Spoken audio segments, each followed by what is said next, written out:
Hi, Jack Quaid here. Please do not watch this interview if you haven't seen the finale of The Boys. It's the finale. They're all the spoilers. We're talking all the spoilers. Don't ruin it for yourself. Don't be that person.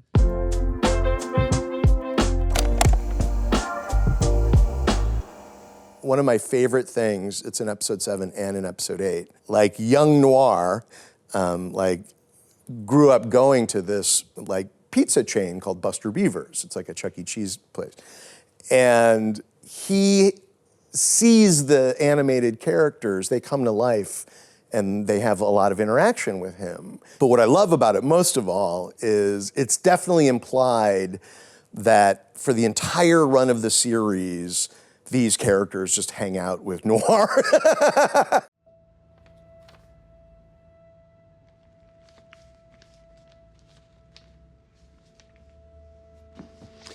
I need you to come back.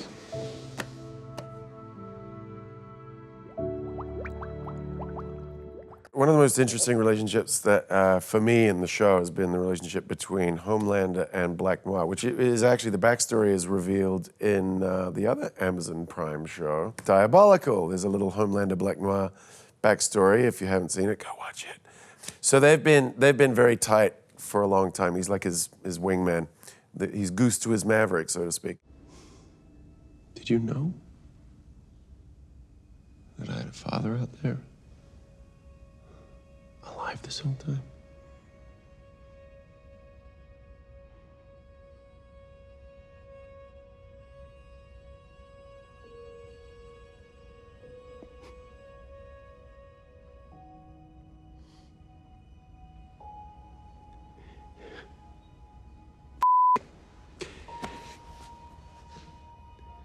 Why didn't you tell me?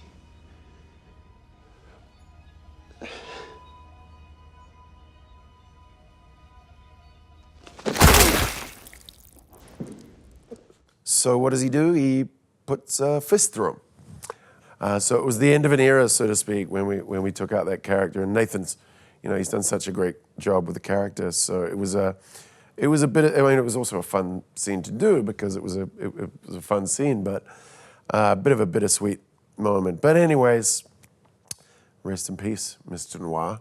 I'm very sad for Black Noir, but we hang out off camera a lot.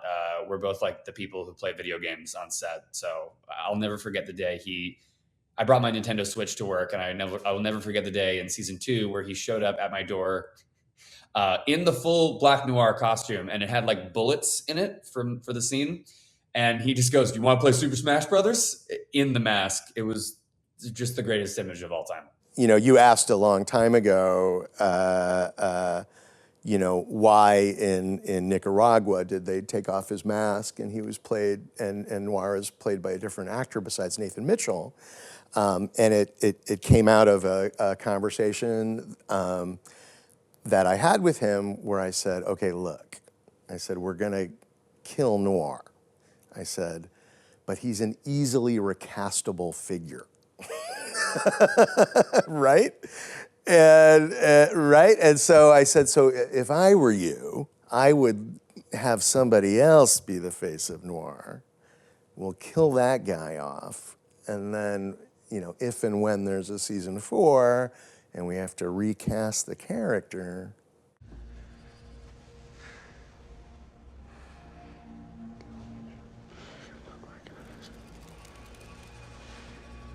Sir.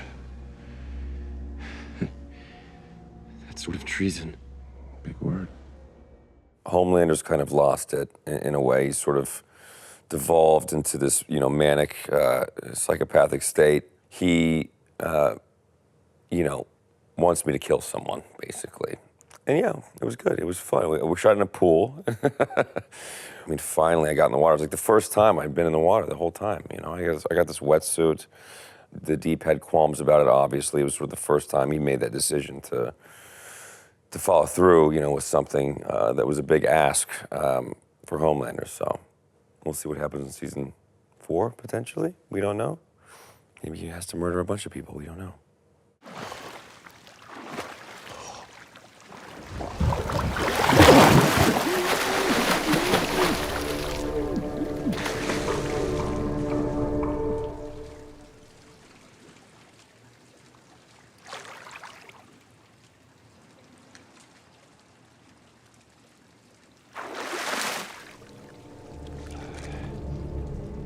we definitely pulled off the biggest fight scene we've ever done. There's at least 3 fights going on in different sections of Vought Tower. You know, each one is its own, you know, sort of little beautiful bit of storytelling, and it just took forever, obviously, and it was daunting of how difficult it would be to pull off. But I just kept saying, like, I'm like, it's worth it. I mean, this is, you know, this is Maeve and Homelander's climactic fight.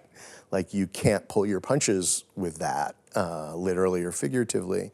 And Butcher and Soldier Boy, you know, have their fight. Soldier Boy finally has his moment to confront Homelander, and it was, you know, it's it's as big as you would expect it to be and as you want it to be. Jeez Louise, it is the fight sequence to end all fight sequences on this show. It's insane. Yeah, well, we're very blessed. I mean, look, we've always had great stunt coordinators on the show. I loved working with Tig Fong in season 1 and 2. He was sensational. And season 3, they brought on John Koyama and his team, and the level of technique and skill sets has been elevated across the board. You know, Butcher, he's been spending this entire time, you know, dripping poison in Soldier Boy's ear, why he has to kill Homelander, why, even though Homelander might even be his son, like, it doesn't matter, and kill him anyway. This is the first time that they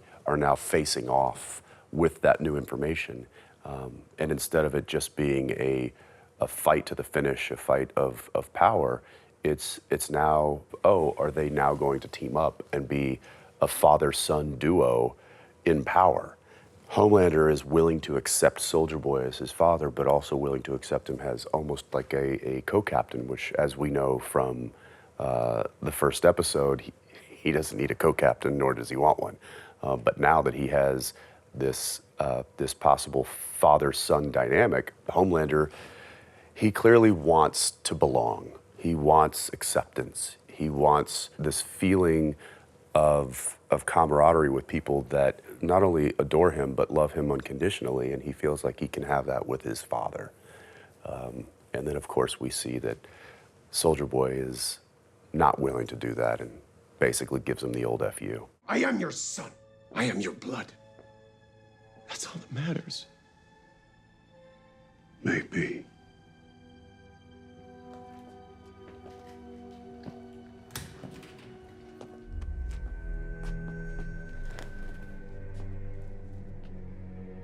Ryan. Butcher finds himself in this position of, like, oh my God, I have to protect Ryan. And so I think it comes crashing down on him, what all of his, you know, toxic masculinity and his obsession to kill Homelander, what it's going to cost him, because it suddenly crashes down on him that it's going to cost him Ryan. And is that a price he's willing to pay? And then, you know, Butcher 9 out of 10 times will do the wrong thing, but, you know, once he'll do the right thing, and so he stands up to protect Ryan. You're a f***ing disappointment. Leave him alone! Please! Get out of here, Ryan! Stop! Get out of the building now! Just stop, please! Some of my favorite stuff, like I just love watching Karen's fights. You know, the female, she gets the best. She gets the best, and this season, you know, they were able to raise the bar for her again, and yeah, it's a lot of fun. Kimiko has gone through her self-discovery and her self-reflection, and then she reclaims her powers. She gets them back. And there's a special fight sequence with the song of Maniac from Flashdance. And that's the first time she is owning up to her powers, and she's there to fight for the people that she loves, and she's proud to have the powers, and it's the first time ever. And it's a very important sequence that leads into the final fight scene.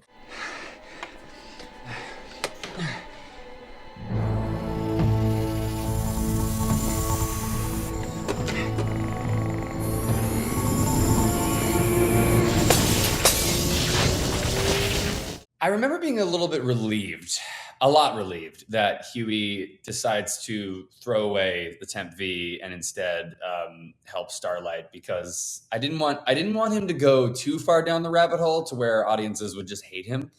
he learns to step aside and realize that he can help. He doesn't have to be, the one who saves the day. He can let Starlight do that because she's good at that, and she's saved him and everyone multiple times. I also really love that the way he helps her is through like AV tech wizardry, kind of hearkening back to the days where he would work at Bryman's electronics store. I thought that was really special.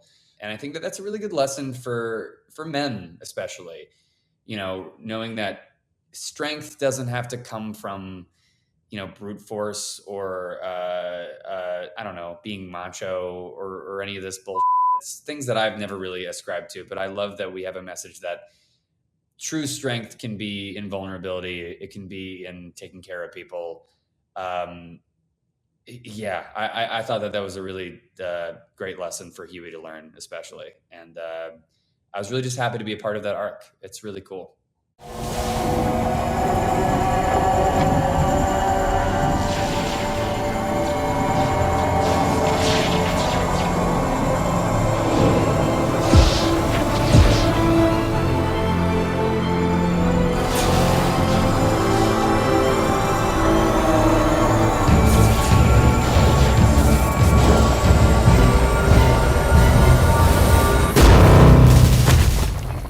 I think that was my favorite part. I mean, the flying bit was awesome too. I mean, to see that she does have that power. But I just thought it was so cool that, here we are going through this massive issue as a couple, which is that, I'm finding out that he's feeling emasculated by my power, and that's a big issue. That can be a deal breaker. And the major implication of this moment is that not only has he come to his senses, but I think he's realized that he does ultimately want to empower me, and he was momentarily triggered. But the cool thing is that he saves me, first of all, which is what he's been wanting to do. He saves me by not taking Temp V, but by doing what he's good at, which is working with electronics. And in that very moment, he empowers me enough to defeat Soldier Boy for the moment. And I just think that that's so cool that he is the person to do that for me. And it implies, that there are reparations being made. And actions speak louder than words, and that's one hell of an action. And a big implication of the lessons that he's learned this past season. You'll kill everyone.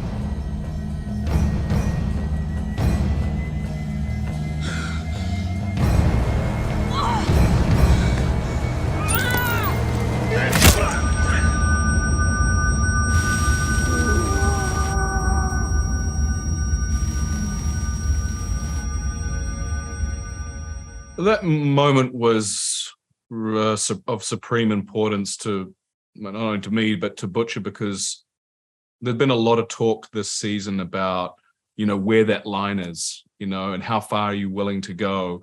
And Butcher was a proponent of, we have to go for it. There is no line because there's no line for them.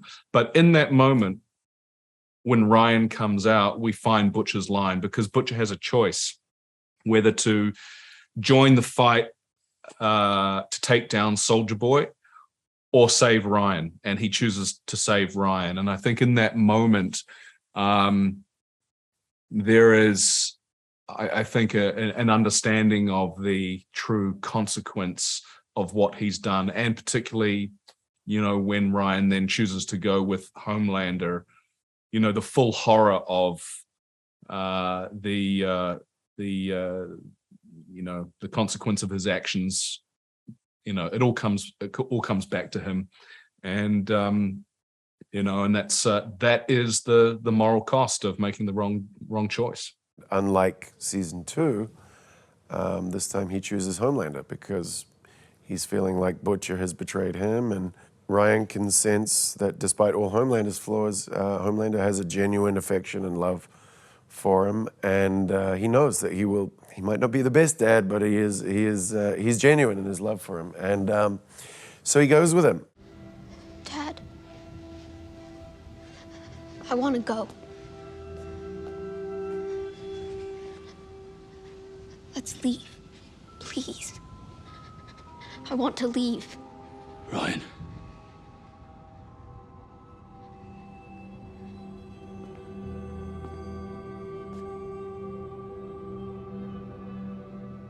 Please. Yeah, and then for Annie, that sort of great moment at the end of episode 8 where she that kind of symbolic moment where she throws away her super suit. She dumps it and she's like, that's not where my power lies. I've had the power the whole time, and it's the true final endpoint of her really claiming her own power. And she joins the boys. I mean, that's the sort of inevitable next step for her. She's out of the 7, and now she's a member of the boys, which everybody loves except Butcher, who's not super thrilled about it.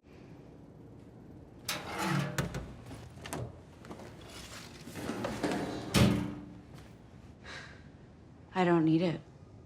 I don't. The suit never gave me any power. And Vought sure as didn't. The facade and the mask that I've been wearing for the past few years, trying to be the good Vought Barbie, trying to get my popularity up so that I can have more power in the 7. I think I exhausted it. I think it was abrasive on my psyche. I made so many self-sacrifices. I'm done collaborating with them. I'm done working by their sides. I don't think, I can't do it anymore.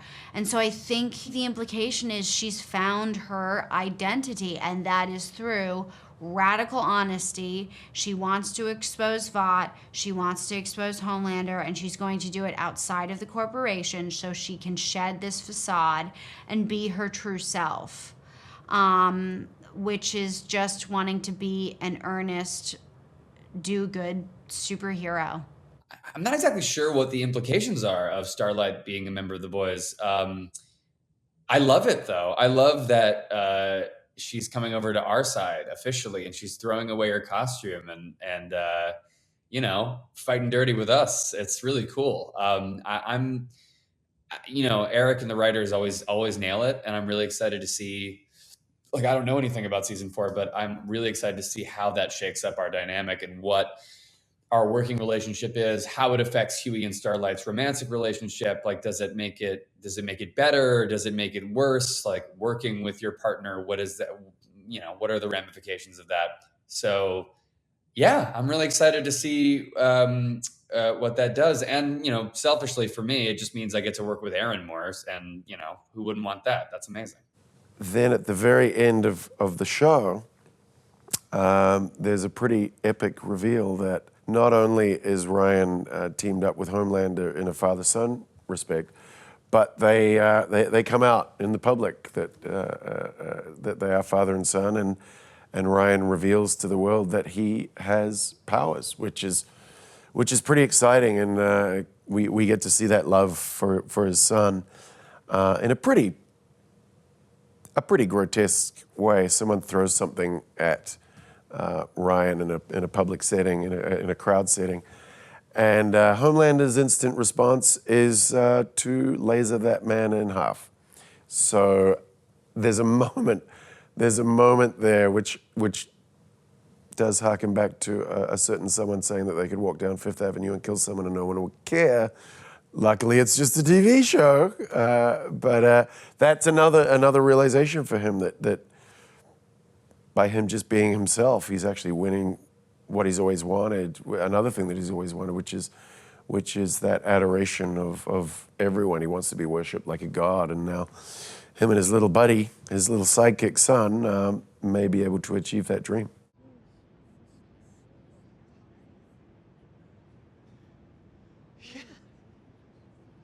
Yeah! Yeah!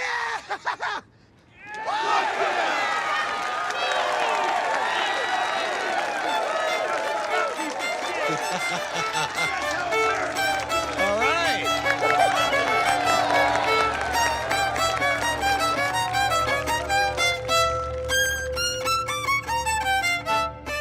in terms of where we leave all the characters, it's a pretty fraught season. Butcher has realized that all the Compound V he's been shooting up is going to be fatal. And so now he has a ticking clock of how long he's going to live. While our heroes' eyes have been on like Soldier Boy and Homelander, they took their eye off Victoria Newman, and she manages to secure the vice presidential nomination. We're all just struggling for power in this show. I cannot wait to get the scripts. I cannot wait to get the scripts for next season, because I'm just, with Homelander in the mix, with her and like leveling up in a position of power, with what she's done to her daughter, with people knowing now who she is and what really is behind the mask of Newman. I don't know, I'm just really excited. I can't wait to see what the White House looks like. And Ryan ends up with Homelander because Butcher could not get out of his own way, and he was just such a father that he gave Homelander the opening to really swoop in and win Ryan's affection. So there's a lot they have to set right. I don't know. I've learned long ago not to try and gaze into a crystal ball when it comes to predicting future storylines. But I certainly feel that the stage is set for a pretty dynamic season 4. And, I think all of the cast have just as much excitement and anticipation as the audience do. Like when we, finally get back to work and start reading those scripts, it's such a joy, because you truly look forward to it, and then when you finally get it, it's one of those situations where it's like binge watching your favorite TV show. It's like you don't want to do anything else. You just pick up that script and read, and we are no different to anybody else. We're locked in. We're locked in for the ride. I haven't talked about season 4 just yet. I know that Kripke is very smart with how he sends his characters off, because he does it in a way that he can always bring them back. So I know there are plans in talks, but I don't know exactly what those are. But I told Crip, I'm like, hey man, put me in anytime. You tell me when to come running, I'll come running. I'd love a scene with Billy Joel. Billy, if you're listening, come on the show. Hughie will freak out. The entire cast and crew will freak out. Please, for the love of God, let Hughie meet Billy Joel in the show. Hashtag let Hughie meet Billy. You find yourself in a situation where you are in excellent company, working on a project that you all genuinely, collectively feel passionate about, and that has struck a chord with an audience, and that audiences appreciate it. And and it doesn't always happen. And so when you do find yourself in that situation, you really appreciate it. And honestly, every day going to work is a real pleasure. I just love working with these guys, and I think we all feel pretty blessed to be in this situation. And we're really looking forward to continuing the journey.